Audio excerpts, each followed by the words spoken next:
SAR की Alaska की ये सेकंड पार्ट है।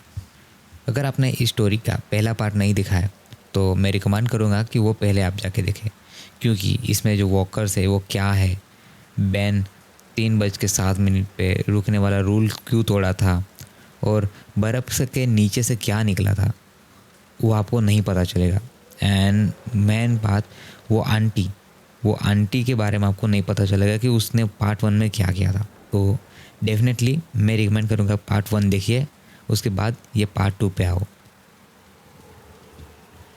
सब कुछ तीसरी रात को बदल गया। दूसरी रात जो हेडेक हुआ था वो हेडेक अब बंद हो चुका था। ऐसा लग रहा था जैसे मेरे दिमाग के अंदर कोई हड्डी तोड़ रहा था, मानो स्कल तोड़ रहा था। एक अजीब सा प्रेशर था जो मेरे हार्ट बीट के साथ तेज होती जा रही थी। तीसरे दिन मैं डेस्क पर बैठा हुआ था, फाइल देख रहा था। तभी सवेरे दरवाज़ा खुला स्टेशन का। निका और निका के पापा अंदर आए। निका के पापा आगे थे, निका उसके पीछे खड़ी थी चुपचाप। उसकी आंखें कुछ ज़्यादा ही सीरियस थी, एक 8-7 साल के बच्चे के अनुमान से तो ज़्यादा ही सीरियस थी। बैन ने एक अजीब सी हरकत की। उसने चिल्ला के अपना कूलर पे वो जो थैला लाया था वो पटका और बोला, 40 पाउंड सैल्मन मछली है मेरी बेटी को बचाने के लिए। मैं वहाँ तुरंत खड़ा हुआ और बोला, लेकिन इसकी क्या ज़रूरत थी, ये तो मेरा फ़र्ज़ था। लेकिन जैसे ही मैं खड़ा हुआ वैसे मेरे दिमाग में बहुत ज़्यादा दर्द हुआ। एक तेज़ सर दर्द फिर से चालू हो गया था। लेकिन जैसे ही मैं ये कहने वाला था मेरी बात अधूरी रह गई। निका की आवाज़ ने पूरे स्टेशन को चुप कर दिया। वो बोली, आंटी ने मुझे बताया था कि कहाँ छुपना है। उन्होंने कहा था बुरी चीज़ आने से पहले मुझे कोई बचा लेगा। बस इतना बोलते ही अचानक स्टेशन में सन्नाटा छा गया। 1 सेकंड पहले वहाँ शोर था, चीफ मॉरिसन की हंसी, कीबोर्ड की टाइपिंग, रेडियो के स्टैटिक्स। अगले ही सेकंड में सब गायब, बिल्कुल पिन ड्रॉप साइलेंट हो गया वहाँ पे। ऐसा लग रहा था जैसे मानो कि वक्त रुक गया हो। मॉरिसन का कॉफ़ी का कप उनके हाथों पे काश भी रुक गया, मानो जैसे फ्रीज हो गया हो। डाले का हाथ माउस पर ही अटक गया। इवन तो रेडियो का स्टैटिक भी बंद हो गया। वहाँ पे सिर्फ निका हिल रही थी। निका सीधे मेरे आंखों में देख रही थी, मानो उसके आंखों में एक डर था जो सदियों पुराना लग रहा था। यह तकरीबन 3 सेकंड तक अजीब सा सन्नाटा रहा। मेरा सिर का दर्द और तेज हो गया और फिर अचानक से धैम, वो शोर वापस आ गया। सब कुछ नॉर्मल हो गया। मॉरिसन ने हंस के कहा, अरे बेटा, आंटी तो सबकी फ्रेंड है, वो तुम्हारे लिए दुआ कर रही होगी। डाले ने भी हाँ में हाँ मिलाई। सही कहा, आंटी तो बिल्कुल एंजल जैसी है। डाले ने निका के सर पर हाथ रखा और कहा, अपनी ये कहानियाँ ऑफिसर बैन को मत सुनाओ। लेकिन निका की नज़र मुझसे हटी भी नहीं। उसने धीरे से पूछा, क्या तुमने उस रात के बाद आंटी को देखा है? फिर से वही अजीब सन्नाटा। मैंने ज़ोर से कहा, हे मॉरिसन, डाले। मैंने उनके चेहरे के आगे हाथ हिलाया, लेकिन उन्होंने रिएक्ट नहीं किया। जैसे मानो वो मेरे थॉट देख रहे हों, जैसे मैं वहाँ हूँ ही नहीं। जब तक मुझे समझ आया, निका के अलावा मुझे कोई नहीं देख पा रहा था, मानो मैं उसके लिए इनविजिबल हो चुका था। मैंने निका से कहा, मैं आंटी को रोज़ देखता हूँ निका। तभी तुरंत निका ने कहा, नहीं, क्या तुमने उन्हें सच्ची में देखा है? ध्यान से, जब तुम उसको देखोगे तब वो तुम्हें समझ में आएगा। यह सब बोलते ही उसके पापा तुरंत उसको हाथ खींच कर ले गए और दरवाज़ा बंद कर दिया। उनके जाने के बाद स्टेशन फिर से नॉर्मल हो गया। सब लोग अपने अपने काम में लग गए, लेकिन मैं वहाँ पे खड़ा काँप रहा था, क्योंकि मेरे दिमाग में एक सवाल आ गया था, आंटी दिखती कैसी हैं? सोचो ज़रा, मैं उन्हें रोज़ देखता हूँ, कॉफ़ी लेता हूँ, बात करता हूँ, लेकिन अगर मैं आँख बंद करता हूँ तो मुझे उनका चेहरा याद नहीं आता। ना उनकी स्माइल, ना उनकी आँखें, सब कुछ धुंधला है, मानो एक ब्लर, हल्की सी धुंधली इमेज। जब लंच ब्रेक हुआ तो सीधा मैं बेसमेंट में आर्काइव में गया। वहाँ पे स्टेशन के पुराने रिकॉर्ड रखे हुए होते हैं। तो बेसिक आइडिया, मैं आंटी का रिकॉर्ड देखने के लिए गया था। मैंने आंटी के फाइल निकाली, 2020 की फाइल। फ़ोटो लगी हुई थी, वही ग्रे बाल, वही चश्मा, डेट ऑफ बर्थ मार्च 15, 1960। फिर मैंने पता नहीं क्यों 2010 का इंश्योरेंस फॉर्म निकाला। फ़ोटो ऑलमोस्ट सेम ही लग रही थी, चेहरा भी ऑलमोस्ट सेम था। डेट ऑफ बर्थ 15 मार्च 1960। मैंने और भी पुरानी फ़ाइल खोलनी शुरू की, ओरिजिनल रिज्यूमे या बोल दो हायरिंग फाइल डॉक्यूमेंट। फ़ोटो थोड़ी पुरानी थी लेकिन शकल बिल्कुल वही, डेट ऑफ बर्थ मार्च 15, 1960। तभी मेरा सिर मानो फटने का हो रहा था, क्योंकि वो औरत पिछले 30 साल से एक दिन भी बूढ़ी नहीं हुई थी। ये सब देखने के बाद मैं पागलों की तरह लाइब्रेरी की तरफ भागा। वहाँ पे एक मार्गरेट नाम की एक बुजुर्ग लाइब्रेरियन थी। मैंने उसे जितने हो सके उतने पुराने रिकॉर्ड्स मांगे, वो फ़ोटोज़, एल्बम्स सभी। पहले तो वो उसने मना किया, लेकिन उसके बाद मुझे वो फ़ोटो एल्बम्स लेके आई। एल्बम में 1956 की फ़ोटोज़ थी। एक रेस्क्यू टीम की ग्रुप फ़ोटो थी। वो ग्रुप के फ़ोटो में पीछे खड़ी थी आंटी, वही शक्ल। 1968 की फ़ोटो, आंटी क्राउड में खड़ी थी। आंटी 1987 की फ़ोटो, आंटी वहाँ भी थी। लाइब्रेरियन ने धीरे से कहा, ये आंटी ही है ना सब फ़ोटो में? कुछ लोगों की उम्र बढ़ती ही नहीं है शायद। मैंने तुरंत पूछा, इनकी एज क्या है?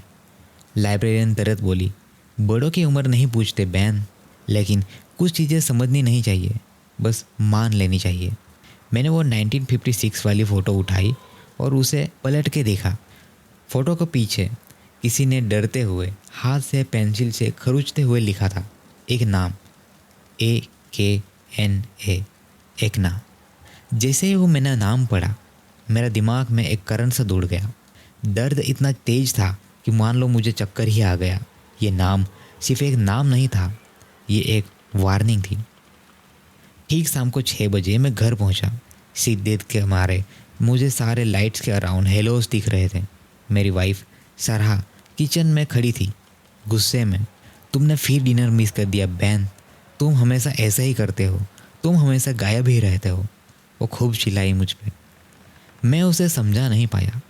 मैं कैसे बताऊं उसको कि मेरी ऑफिस की रिसेप्शनिस्ट पिछले 17 साल से सेम दिखती थी।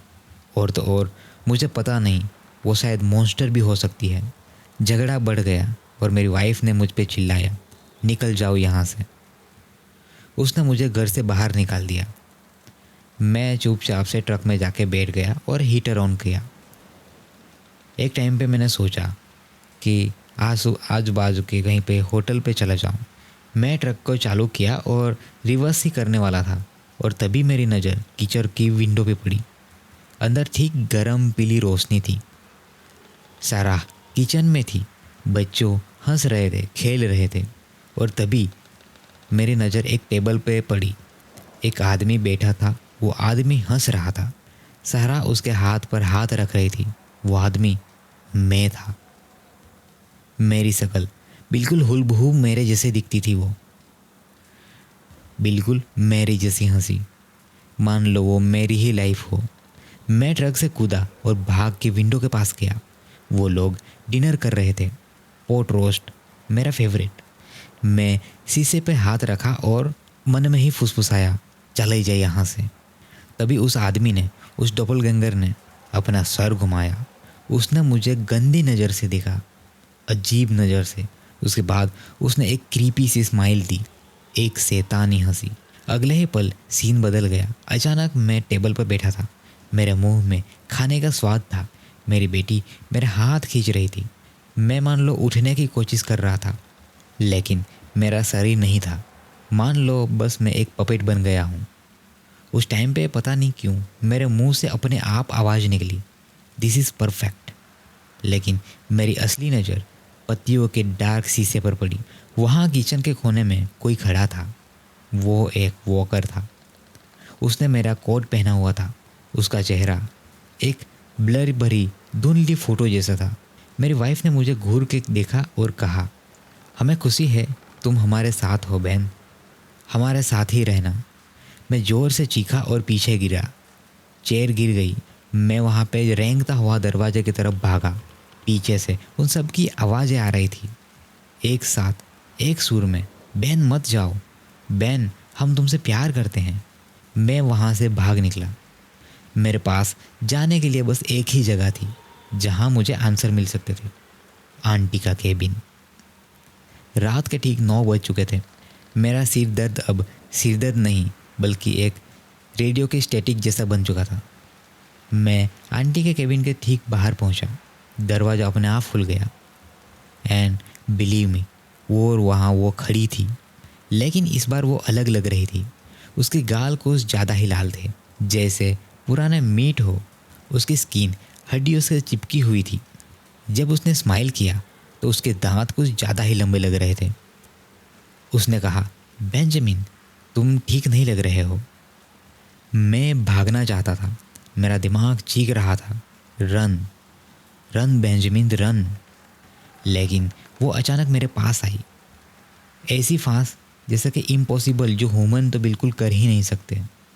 उसने मेरा हाथ पकड़ा और धीरे से बोला, "डरो मत बेटा, तुम चीज़ें देख रही हो ना, वर्कर्स दिमाग के साथ खेल सकते हैं और वो खेल ही रहे हैं हमारे साथ।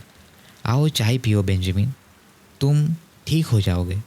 मैं अंदर नहीं जाना चाहता था, लेकिन उसकी आवाज़, मानो कुछ उसकी आवाज़ में कुछ जादू था, जैसे जैसे कोई हुक मेरे दिमाग में कोई फंस गया हो और मुझे खींच रहा हो। पता नहीं क्यों, लेकिन मैं अंदर चला गया। यूँ कह लो मजबूरी में अंदर चला गया। केबिन अंदर से बहुत छोटा और अंधेरे से भरा हुआ था। वहाँ पे शैडोस अजीब तरीके से मूव कर रही थी। उसने मुझे शांति से चेयर पे बिठाया और चाय बनाने के लिए चली गई। चाय लाने में उसको टाइम भी नहीं लगा। वो आराम से जल्दी से चाय लेके आई और मुझे चाय दी। सच कहूँ तो चाय पीने का मेरा मन बिल्कुल भी नहीं था, लेकिन पता नहीं क्यों मेरा हाथ अपने आप उठ गया। मैं चाय नहीं पीने वाला था, लेकिन चाय का कप अपने आप मेरा होठों के पास चला गया। मैं बहुत कोशिश कर रहा था कि मैं रुक जाऊं, मैं रुकना चाहता था, लेकिन उस टाइम मुझे ऐसा लग रहा था मेरी बॉडी मेरे कंट्रोल में नहीं थी। "तुम थर्ड नाइट पर हो बेंजामिन," वो बोली। "यह सबसे मुश्किल होती है।" चाय का टेस्ट समुद्र के पानी जैसा था, बिल्कुल खारा। मैंने फुसफुसाते और धीरे हकलाते हुए पूछा, मेरे मेरे साथ ये क्यों हो रहा है?" तभी वो कॉन्फिडेंस और अजीब तरीके से बोली, "क्योंकि तुमने देखा और क्योंकि तुमने उस लड़की को बचाया, निका को। तुमने निका को बचाया।" मैंने तुरंत उसको ऑपोजिट आंसर मांगते हुए पूछा, "इसका क्या मतलब हुआ?" ऐसा पूछते ही आंटी का शक्ल मानो बदलने लगी थी। स्किन और लूज हो गई और बोली, "एक पुरानी कहानी सुनाती हूँ। एक लड़की थी जिसे उसके पापा ने समुंदर में फेंक दिया था। जब उसने वापस बोट पर चढ़ने की कोशिश की तो उसके पापा ने उसकी उंगलियां काट दी।" ऐसा बोलते ही, इतना सुनते ही मेरा सर मानो घूम रहा था। तभी आंटी ने अपनी बात आगे जारी की, "वो लड़की डूब गई और सेडना बन गई, समुंदर की रानी। लेकिन जिंदा रहने के लिए उसे गर्माहट चाहिए, और गर्माहट से मेरा मतलब है इंसान की लाइफ।" अब इतना सुनते ही केबिन की खिड़कियों में मुझे वो दिख रहे थे, वही वर्कर्स। वहाँ पे 3 वर्कर्स अंदर आ चुके थे। वो ठीक मेरे पीछे खड़े थे, ऐसा मुझे आभास हो रहा था, क्योंकि उसकी ठंड में महसूस कर सकता था। आंटी टेबल के ऊपर झुकी। उसकी आंखें अब इंसानी बिल्कुल नहीं लग रही थी। तभी उसने बात आगे जारी की, "सॉरी बेंजामिन, एक बच्चे की लाइफ ज़्यादा लंबी होती है, ज़्यादा गर्म होती है, लेकिन तुमने उसे बचा लिया। हिसाब गड़बड़ हो गया है, इसलिए अब मुझे तुम्हारी लाइफ चाहिए।" उसने एक हड्डी से बना चाकू उठाया। उस टाइम पे मैं हिल नहीं पा रहा था, मैं पैरालाइज था।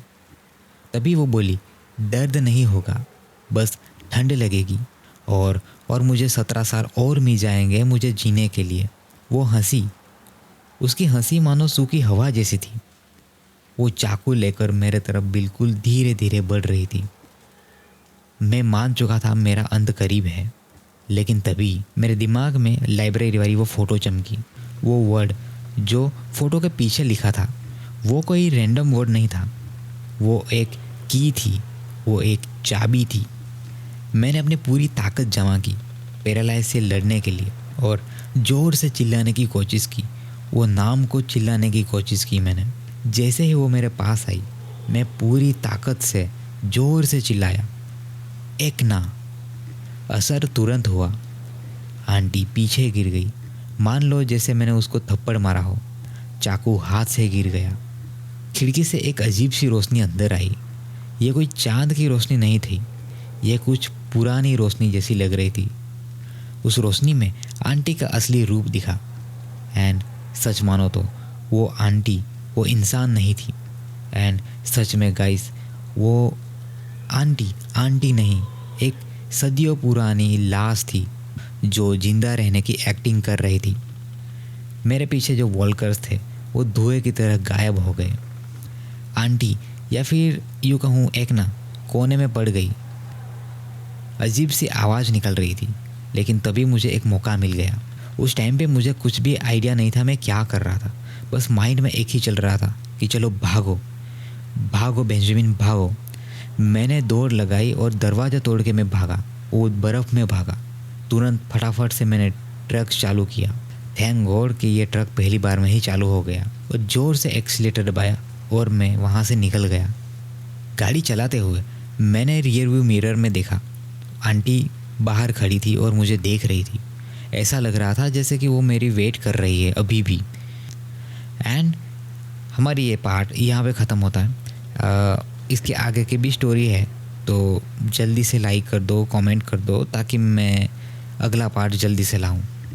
एंड बिलीव मी, अगला पार्ट जल्दी ही आ जाएगा, कोई वेट नहीं, 1 या 2 दिन मैक्स।